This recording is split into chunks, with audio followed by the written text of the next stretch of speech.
In the wilds of early America, the name Phebe Cunningham and her legend of inspiring courage and survival made her one of the most remarkable women in American history.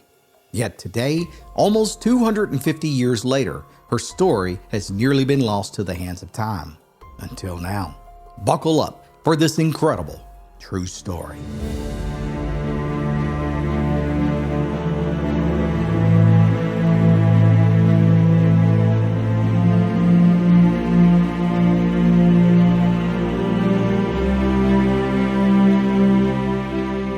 Our story begins on the other side of the world, in England in 1761. It's here that a baby girl named Phoebe was born. Her parents were Scottish, and like so many others, they had been evicted from their ancestral home of their native country due to the Highland clearances, where thousands of Scots were forced to escape the crushing poverty and the lack of available land. And so, Phoebe's parents, like so many others, boarded a ship and traveled across the great waters that separated the old country from this new land of promise called America. But the journey across the ocean was no easy feat. No, the ship was cramped and filthy, packed tight with families just like Phoebe's, men, women, and children clinging to the hope that something better was waiting on the other side. Yet, a voyage that was supposed to take weeks turned into months as they braved violent storms, bitter cold, and rampant sickness that swept through the decks like wildfire. Food ran low, and clean water was scarce. Truth is, many folks didn't survive the crossing. Graves were hastily made at sea and slipped into the endless deep with their hopes and dreams quickly swallowed by the waves. By the time Phoebe's family arrived, all of the coastal land and fertile farmlands of Virginia were already thickly settled, and like so many other Scotch-Irish immigrants, they pushed further west until the earth began to rise towards the heavens in towering granite walls of mountains. It was here, in an area now known as Harrison County, West Virginia, where this baby girl named Phoebe would grow up. Life in this new world was wild and unforgiving. There were no grand cities waiting for him, no paved roads, and no safety. Instead, there were dense forests to clear, cabins to build by hand, and an untamed wilderness that offered both opportunity and peril. There was more disease and hunger, and now the constant threat of Indian raids, which were all part of the daily life on the edge of the American frontier. By the time she was a teen, Phoebe possessed a striking beauty. She was 5 feet 2, with long flowing auburn hair, a lovely fair complexion, and radiant green eyes that captured the attention of many would-be suitors. And as was the custom, girls married young back in those days and began raising their own families. And by the time she was just 15 years old, Phoebe married a man named Thomas Cunningham, a brave mountaineer who had fought in several battles during the American Revolution. Thomas was very good to Phoebe, and she loved him deeply. By all accounts, the young couple looked forward to many years of happiness together. And by 1777, Thomas and his brother Edward had moved both their young families to a 400-acre tract of land on the banks of Bingamon Creek, just outside of Peoria, West Virginia. Now, the land was still wild and completely untamed, and attacks from the Shawnee and Wyandot Indians were common. So much so that Thomas and Edward built each other's cabins just a few feet from one another. They were built on thick log walls with built-in portholes for gun barrels, just in case of a sudden attack. Each man kept his gunpowder dry and always kept a keen eye on the endless, dark forest that surrounded their homes. Over the next few years, both brothers' families grew and even thrived. Thomas and Edward had cleared several acres of land and began farming. Between that and the forest, all their family's needs were met, and for a time, all was well on the Cunningham homestead.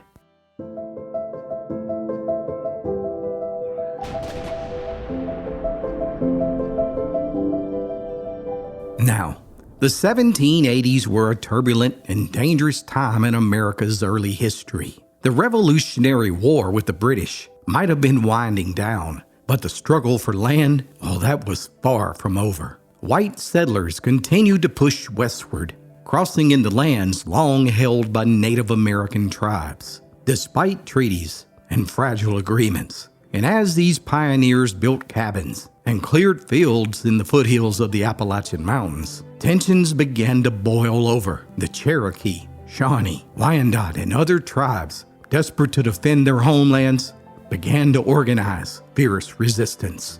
Raids on isolated frontier settlements became common as native warriors fought to drive out the intruders who were steadily swallowing up their ancestral lands by launching bold, lightning-fast raids, burning cabins, taking scalps, and capturing women and children. And in return, settlers often retaliated with brutal vengeance, burning villages and wiping out entire communities of natives. In truth, there were no clean hands in this brutal struggle, and horrible atrocities were committed by all sides in this desperate fight for control of the land. Anyways, back on the Cunningham farm, they were well aware of the dangers, but for nearly 10 years, they had managed to stay out of harm's way. However, that was all about to change, and what happens next would become one of the most shocking events in early American history.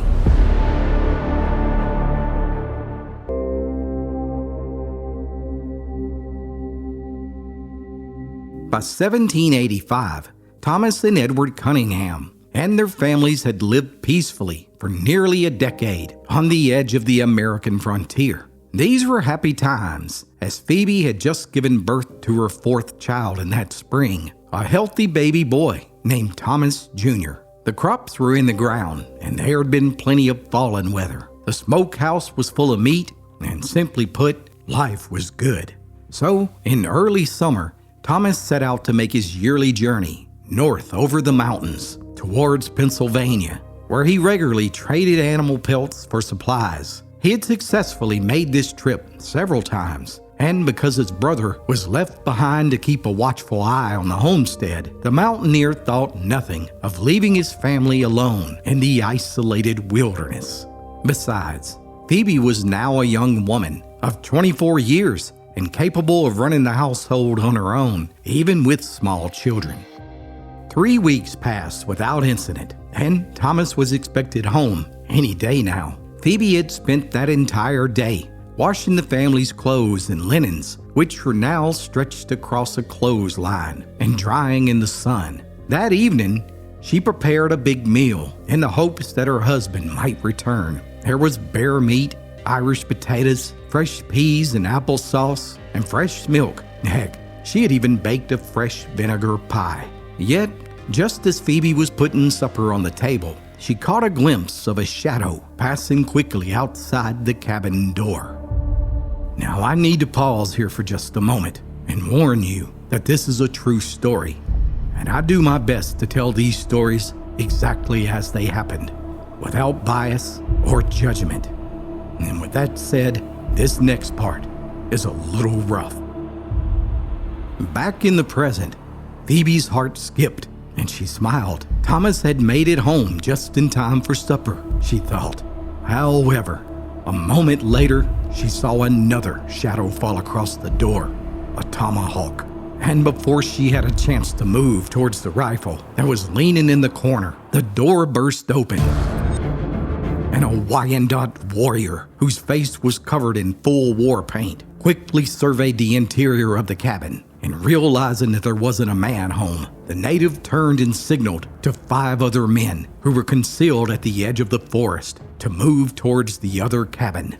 Phoebe and the children huddled together and cowered in the far corner of the room as the intruder began helping himself to the potatoes that were spread out on the table. And once he had drank all of his fill of the milk and tossed the cup on the floor, he took notice of the rifle in the corner and picked it up, and then pointed it out the window towards Edward's cabin. All the while, Edward had seen the Indian slip into his brother's home. He too had grabbed his flintlock and stuck its barrel through a porthole in the side of his cabin. Almost simultaneously, both men saw each other and opened fire.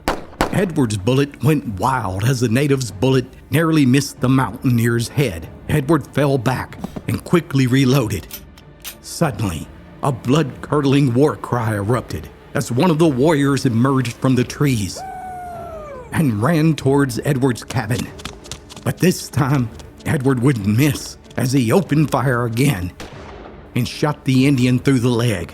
Oh, this was a dangerous situation. The natives had surrounded both cabins as Edward struggled to reload his weapon yet again. And at the same time, the Wyandot warrior inside of Phoebe's cabin heard the shot and grabbed the mattress from the bed in the corner and threw it onto the fireplace. Within seconds, the room began to fill with smoke as the children began screaming. Desperation set in, and Phoebe saw her chance to make a run for the door as the Indian began hacking a hole in the wall, trying to escape out the back side. Yet, her legs had turned to stone, and she couldn't make herself leave her children. And even if she managed to escape, she would surely be killed by the Indians waiting on the outside. By now, the youngins were choking from the smoke as the warrior managed to cut a small hole in the wall. Surely, he would just leave, Phoebe hoped. But this wouldn't be the case, as the Wyandot warrior grabbed one more potato and shoved it into his mouth and then swung his tomahawk towards her 2-year-old son. Instantly, the boy fell to the floor. Then the native jerked Phoebe up and forced the mother and 3 children to crawl out of the hole. Terrified, Phoebe held her infant close to her chest as her 2 children held onto her skirt as they were marched towards the woods. All the while, the warrior dragged the 2-year-old victim into the forest. Once there, the 6 natives regrouped and forced Phoebe to watch as the flames consumed her cabin. Within minutes, the fire had spread to Edward's cabin and set a small part of his roof ablaze. But the mountaineer and his boys were quick and able to make a hole in the roof and poke their heads through and smother the flames with blankets. All the while, there was a hailstorm of bullets to and from the cabin, as all of Thomas's sons and his wife had taken up arms. The natives realized that the fortified cabin was too difficult to take during the day, so they decided they would retreat to a nearby cave and return later that night, once they had treated the gunshot wound on their comrade's leg. However, after they fled a short distance into the woods, they decided to lighten their load. And there, as Phoebe watched in horror, her 4-year-old son and 3-year-old daughter fell to the crushing blow of the Wyandot tomahawk. She was sure that they would do the same to her and her infant, and many historians have debated as to why she might have been spared. One leading theory is that perhaps the Wyandots were fascinated by her auburn hair and believed that they might be able to trade her to another tribe for a horse. Whatever the reason may have been, somehow Phoebe and her infant son had been spared and were now captives. That night, the natives returned to Edward's house, only to find that he and his family had escaped. And then their cabin too was burned to the ground as the Indians and their captives retreated into the unknown. Give someone you love the gift of old-fashioned storytelling. 4 books for the young and old alike that will make your heart smile. Click the link below to order your copy of the Appalachian Storyteller today. By morning, Edward and a group of men returned to the Cunningham farm to find it in ashes. And the natives had been so careful in calculating in their escape that there was no trail nor a clue where they had fled to. Yet, the reality was they hadn't gone far. In fact, they were still hiding in the cave, hoping their comrade, who was shot in the leg, would heal up enough to travel. And Edward and his men refused to give up, and they kept searching for days. And once they came so close to the hidden cave that Phoebe could hear their voices. All the while, a Wyandot warrior kept a tomahawk raised over her head, just in case she or her baby made a single peep. By the 4th day, the wounded warrior had died, and his body was hidden in a pool of water near the cave. As the rest of the party set out on foot, the chaos of the entire situation meant that Phoebe had been taken from her home without shoes, and she was forced to walk barefooted, mile after excruciating mile, through briar thickets and over jagged rocks and creek beds, cutting her feet to ribbons. 10 days passed as they continued to travel west along the banks of the river, and each night the Wyandotte slept in a circle around the campfire, with Phoebe in the center, tied with one end of a rope, and the other end of the rope tied to one of the Indians. The only thing she was given to eat during this time was a few pawpaws and a charred turkey head. Her body was completely unable to produce milk, and seeing that the baby was starving, the natives once again used their tomahawk to forever silence the infant. All of Phoebe's children had been taken from her and their lives snuffed out. It was a never-ending nightmare that she couldn't wake up from. During this entire time, all that she had was her faith in God.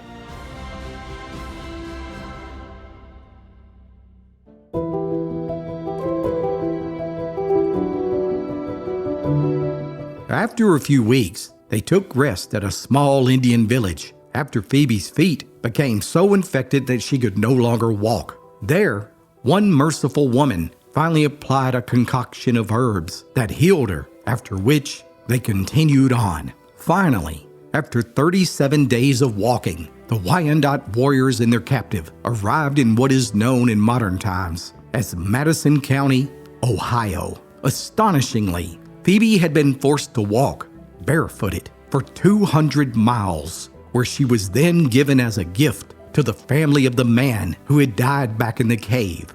And there, Phebe Cunningham would remain for the next 3 years. The brutality of those warriors during Phoebe's capture stood in stark contrast to the way she was treated during her captivity. After being presented to the Wyandotte chief, he commanded that she be treated fairly and not abused in any way. And once the women of the tribe learned of what happened to Phoebe's children, they pitied her, and they too helped to protect her. Nonetheless, Phoebe became a servant for the dead warrior's family, and there she met several other white women who had also been taken in similar fashion, where they all would become lifelong friends. And even though she was never mistreated, still Phoebe dreamed of the day that she could return to her husband. By 1788, Thomas Cunningham had accepted the reality that he would never see his wife or children again. He was a broken man who had lost his entire family and now was living alone on the farm that he and his brother had built. Meanwhile, 1788 was a pivotal year in the history of this young country called the United States. Congress realized that Native Americans would rightly so continue to fight for their land unless peaceful treaties were negotiated. So, in the autumn of 1788, a great meeting was called between the U.S. government and the two chiefs of the Shawnee and Wyandotte Indians that took place where Lake Erie poured into the rapids of Maumee River in Perrysburg, Ohio. The U.S. government hired a man named Simon Girty as a translator for the meeting. Now, Simon himself had once been taken captive as a boy, where he grew up among the Wyandottes before gaining his freedom as a man. In one of the most unlikely twists of fate, during the days leading up to this great meeting, Phoebe learned of Mr. Girty's presence in her village, where she begged him to help her escape. At first, Mr. Girty paid little attention to her request, and he just turned and tried to leave. Yet, Phoebe held on to his horse stirrups as he attempted to ride off, all the while begging him to please save her. Astonishingly, the next day, Simon Girty had a change of heart, and he purchased Phebe Cunningham's freedom for the cost of a few silver trinkets that he had in his coat pocket. Over the next 2 months, Phoebe walked home back to West Virginia, where in one cool, late fall morning, Thomas was completely shocked to see his wife miraculously walk out of the woods after 3 long years. Phoebe and Thomas Cunningham would never stop grieving over the loss of their 4 children. However, they both possessed the pioneer spirit that so many of the first generation of European Americans did, and the couple moved on to what is now known as Ritchie County, West Virginia, where Thomas became a well-known preacher and started one of the first Methodist churches in the state. Phoebe would give birth to 7 more children as they rebuilt their lives. Thomas died in 1826, and Phoebe would live the remaining 19 years of her life with her oldest daughter. In her elderly years, Phoebe's incredible story caught the attention of the United States government, and in 1839, she was awarded a yearly pension for her husband's service during the Revolution in the amount of $46.66. Phebe Cunningham passed away in 1845, surrounded by her children, and is buried in Gaynor Cemetery in Freed, West Virginia. The monument that stands at her grave was erected by the Daughters of the American Revolution in honor and loving memory for this courageous American pioneer. Phebe Cunningham's story is one of unimaginable loss, unshakable courage, and the fierce will to survive against all odds, and a stark reminder of the unfathomable realities that early American pioneers faced. Phoebe endured horrors that would have broken the strongest men, yet she returned home and somehow managed to rebuild her life, and during her lifetime, she became a living legend for all who knew her story. Though the scars of that terrible summer and her 3 years in captivity never fully healed, her life stands as a powerful reminder of the strength of the human spirit and the quiet bravery of those forgotten pioneers who carved out their lives in the American wilderness. Thanks so much for watching this episode. I look forward to reading what you think about Phebe Cunningham's story in the comments below. And as always, be sure to like and subscribe for more true stories from Appalachia's past.